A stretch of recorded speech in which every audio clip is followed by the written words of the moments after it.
আসসালামু আলাইকুম। শুভ সকাল। বন্ধুরা কেমন আছেন? নিশ্চয়ই ভালো আছেন। স্বাগতম জানাচ্ছি প্রতিদিনের দিন তারিখ জানুন এই পর্বে। সেই সাথে আমন্ত্রণ জানাচ্ছি জাকির ম্যাক্স ফেসবুক পেজ এবং জাকির ম্যাক্স 71 ইউটিউব চ্যানেলে।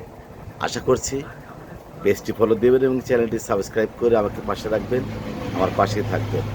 জি বন্ধুরা, প্রতিদিনের মতো এখন জানিয়ে দেব আজকের দিন তারিখ এবং বছর। আজ রবিবার 23শে আগস্ট 2026 ইংরেজি বছর, 8ই ভাদ্র 1433 বাংলা বছর, 9ই রবিউল আউয়াল 1448 আরবি বছর। ঋতু পরিক্রমায় এখন চলছে শরৎকাল। আজকের এই দিনটি আপনাদের সবার জন্য শুভ হোক, শান্তিময় হোক, মঙ্গলময় হোক, এই কামনা করছি। আল্লাহ হাফেজ।